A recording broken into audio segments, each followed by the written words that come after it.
Hi, everyone, and welcome to Fan Commentaries. Now, I like to call this episode the grounded episode for a lot of reasons, but let's first talk about Ben and Betty and why their type of comedy works very well compared to the previous characters, Vincent and Monty. What made everyone hate Vincent and Monty is their comedy was fantastical. They would do ridiculous things to the point where we could not believe them because they would either kill themselves because they'd be flying through the air and falling on the ground, and they were being treated as animated characters. While, Ben and Betty are very close to Vincent and Monty, they are grounded and they do comedic stuff and foolish stuff. I also love it because Ben and Betty are not in the episode because there's really no place to fit them in this episode because this is all about Ravi and, of course, Roxy's personal issues. And so, but they had them in the beginning and we'll revisit them later on. Now, I like this episode also because of it's the Ravi and Roxy episode that was bound to happen. Ravi loves Roxy and he wants to do anything in his power to get her free of this crazy nonsense. And of course, the Avatar has all their memories, so she's gonna actually do what a villain should do and use it against him, which is what I loved about the characters because they actually do things in a logical way versus I'm going to do a type of plan that really doesn't make any sense or you'll just ignore this type of story element. I also like Roxy's actress because she has this really, she knows how to do those really weird and odd faces, which maybe it's an homage to Escape from Go Busters because she kind of did something similar. Maybe she just saw the footage from Go Busters and she thought, I could do something close to this, but do it in my own way. I like those little extra details. I even like how Scrozzle in the background is kind of like, pouting in the background, between the argument, like who's doing the mission, whatnot. Now, this thing I found interesting. Nate, I'm starting to actually enjoy the character because he's being treated more as Cam in Ninja Storm, where he's getting stuff to do, and there's a couple of things that are going to be formed on over through the season with him, rather than like Kendall, who was I liked her as much as you could, but when she became a ranger, it's like she dropped off a cliff where they really didn't get her to do anything. While Nate is getting small little bits here and there, and it's working out really well.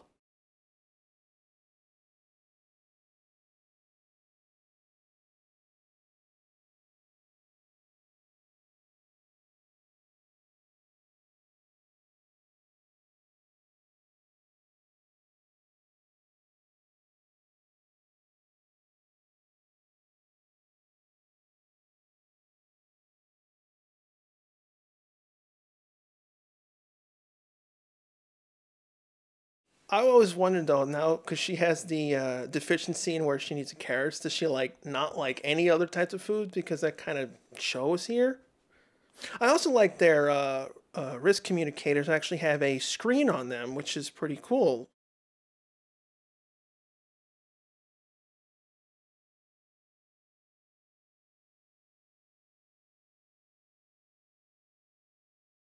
Like over 15 years of filming in New Zealand, they're still able to find new locations where they can actually film episodes, which is what gives Beast Morphers a new look because, yeah, they're still reusing some locations, but they find these little small areas, something clean, it's fresh.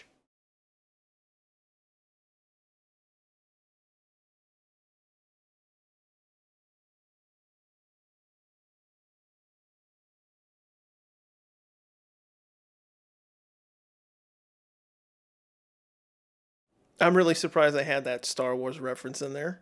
They don't usually do like pop culture references in the show as much.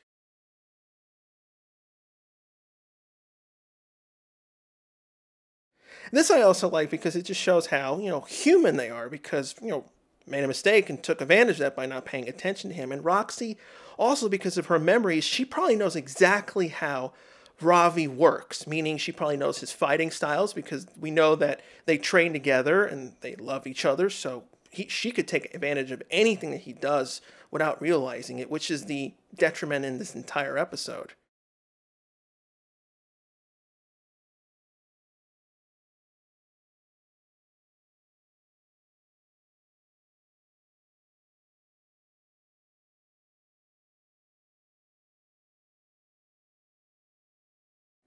Now, of course, we've had similar stories like this in past seasons. The most memorable one was probably Dax with Miratrix. This is a very similar idea, but we're actually seeing it from Rocky's perspective versus Dax's perspective in the past episode. I do like these stories because it gives the character to show that, he really cares about her and wants to do anything to rescue her, but it's clouding his judgment and he ultimately screws up. Which I think is also a theme in this episode because even Nate here, because he's actually has feelings toward a particular ranger on the team, and he went outside to buy flowers for Zoe. The problem is, I think this was a little bit too harsh on the commander side. I understand that Nate is like the brains of the operation. He's the one who created virtually everything, builds virtually everything. But even Miss Fairweather, who on Lightspeed Rescue, she was never like stuck at the base. She was allowed to be leaved. And Nate's basically under house arrest. And even it's not really even consistent because the Rangers themselves are also important assets, yet they're allowed to leave. And what makes Nate versus the Ranger different because they have training? Well, shouldn't technically Nate have some sort of training because, he is an important asset. He should be able to defend himself, especially if maybe in a future episode Roxy or Blaze will attempt to, capture him for knowledge or as a ploy in order to get the Rangers to, do something. I do like this because the Rangers are saying, look, we can't trust if she's telling the truth, which again, they're ultimately correct. But Ravi also has a point too, which is I like. It's that conundrum, like, which way do you go? Because either way, you're screwed. The Rangers are ultimately right, but Ravi has the right to, want to see her again and believe that she's able to break free, even though she's a copy. Now, this location is familiar to most people from Dino Charge. This is where Chase and Coda had their fun little talk on the benches over here. Well, I found it odd that the most of the water in this fountain is turned off. It was weird. I'm assuming because of audio issues, they just turned the fountain off so they could film in front of it.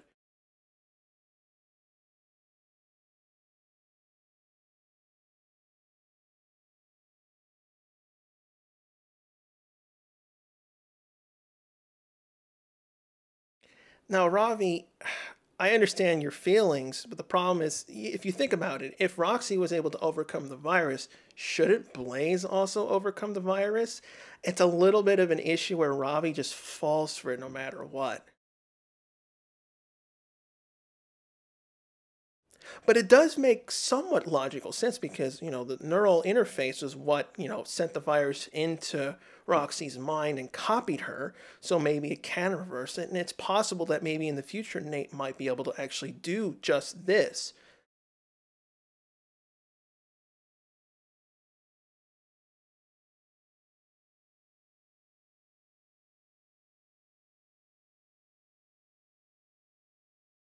I also love this episode because it sets up a really long precedent in the future where Ravi has to now deal with what Roxy's avatar can do because she will do anything in order to manipulate the Rangers in order to get her way.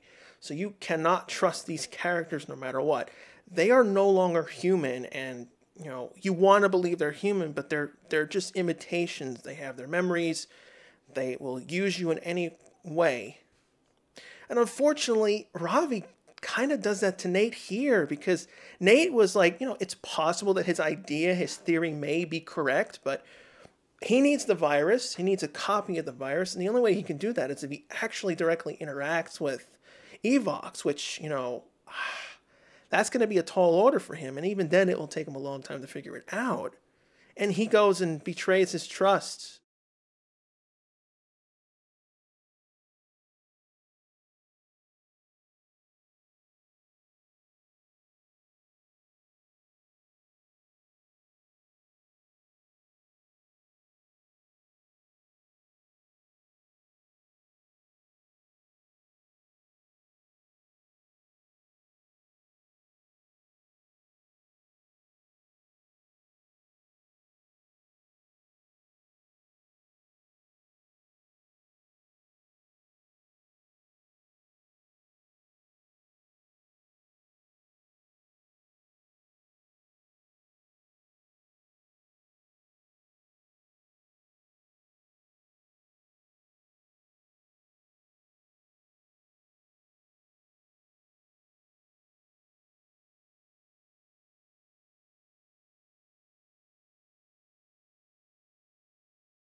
I do want to point out a little bit of a nitpick. How come the guys didn't just simply contact Ravi from his communicator and tell him to stop?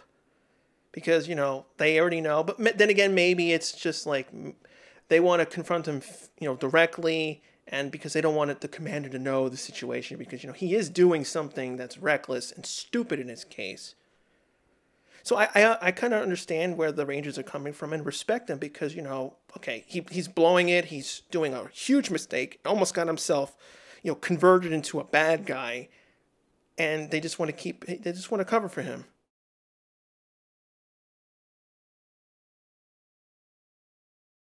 What's interesting also is that because Evox was able to copy the operating system of Nate's interface, they can actually infect the Rangers at pretty much any time. So that means not only Ravi, but Zoe and Devin are at risk of this happening to them in the future at any point in time if they're actually caught off guard. So this could be a problem in a future episode. Although I did find it really weird that the emitter is able to float above itself. It actually has enough force to keep itself hovering like that. I mean, I guess there was no other way around it because, like, what are you going to do? Have the robot hold up on it or something?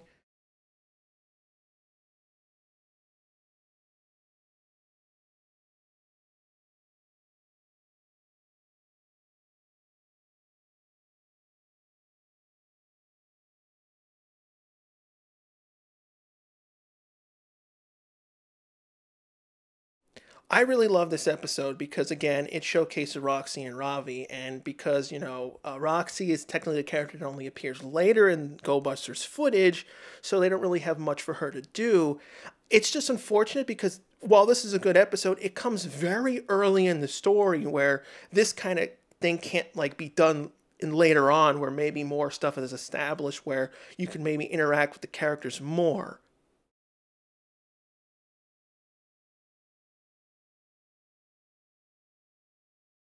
Now, I'm really happy that they actually made a morph sequence for Beast Morphers because I personally don't like instant morphs.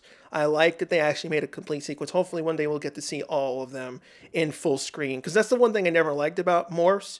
When they do all this work and it's a really cool effect, but then we never get to see the whole thing in full screen for all the Rangers at least once. And a lot of the seasons have done that. Like for example, Operation Overdrive, where they never showed all of them in full screen.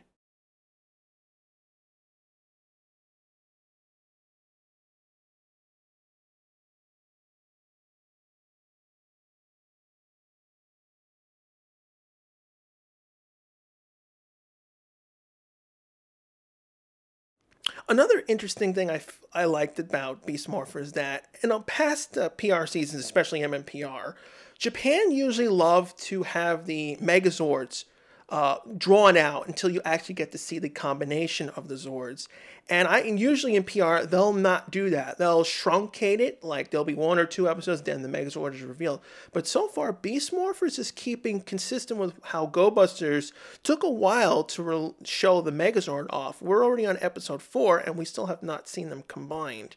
Which, it gives a different view of like the season. Ravi and Zoe like to work with themselves and Devin. And it works well because, again, Devin was not trained by Grid Battle Force, while the other two were. So they kind of have a protocol, so they're more familiar with each other. And while Devin likes to work alone, which, again, it works into his character. So all this stuff fits together with the Japanese footage.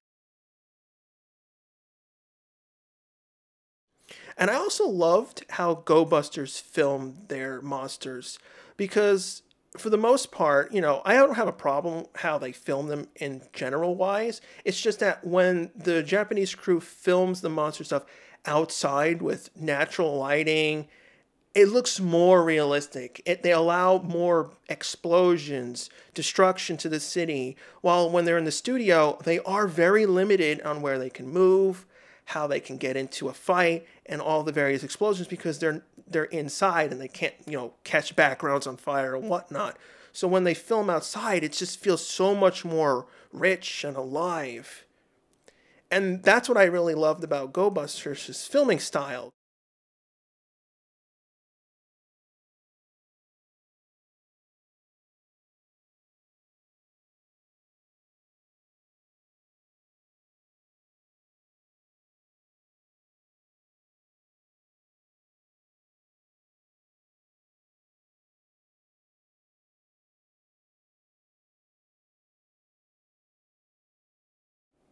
I'm always going to get bugged by the Japanese writing over there. That's why I wish they had digitally removed it, because if they're going to reuse that shot over and over again, it would be better if you just, paint them out.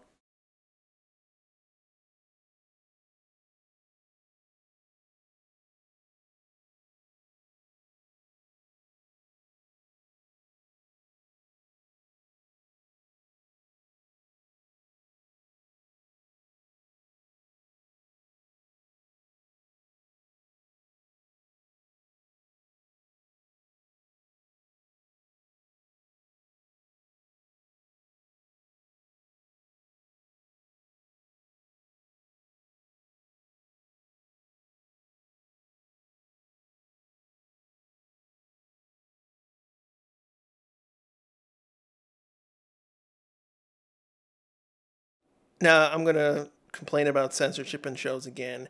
We're perfectly okay and fine to see this monster and Cruz shoot missiles without them being censored.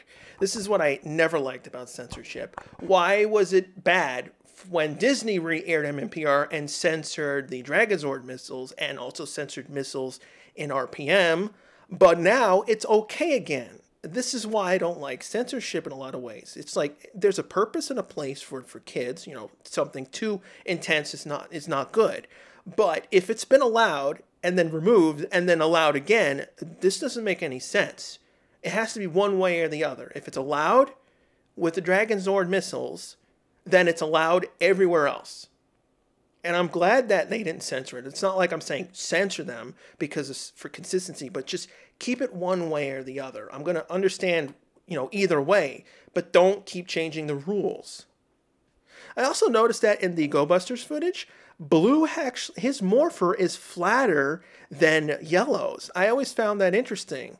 And I first thought, oh, maybe it's because one of them is a stunt version so they can move their wrist easier. But then, Yellow usually pretty much has the same thick, standard full-size morpher all the time, while Blue doesn't. I never understood why they had that little mistake in the suits.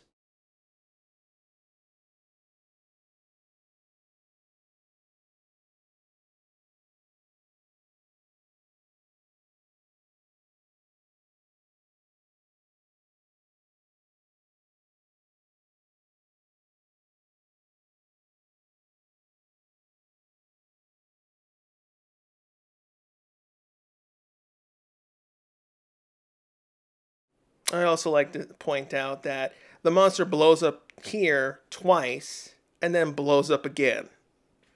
A little bit of an edit mistake here.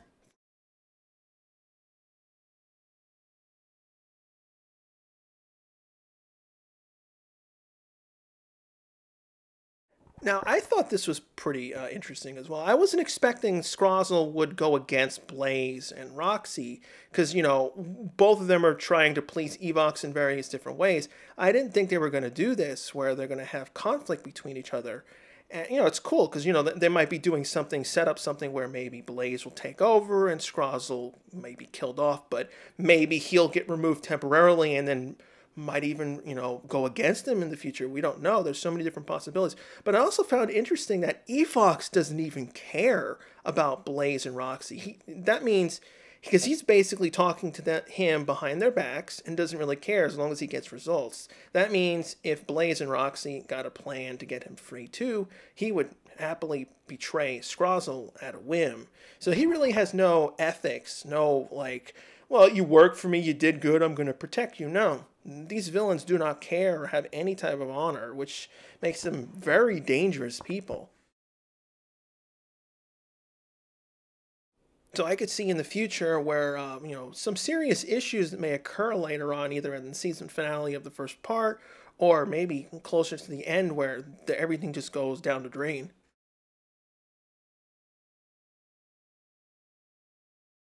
Yeah, I really like Devin's cheetah shirt. I always wondered, where is that from? Like, what companies made that? Because sometimes in Power Rangers, they'll get like regular clothing, which a lot of the stuff is actually pretty cool. It's like, oh, where did you find it? I would like that jacket or that shirt. I also found this interesting that they wanted Nate to kind of like Zoe. It kind of comes out of nowhere, but I guess he always respected her and enjoyed her presence or company, and for some reason he just doesn't have so far the courage to ask her out on a date. But then again, he's also following the rules of the Rangers not dating each other. But then again, Nate is not a Ranger himself.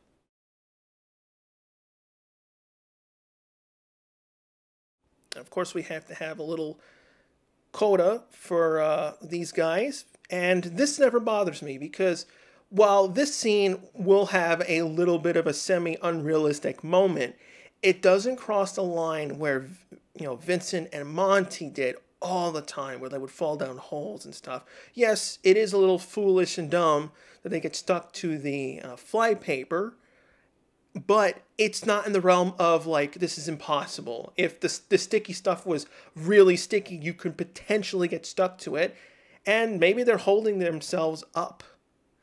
Although I never understood why they were so obsessed with these bugs.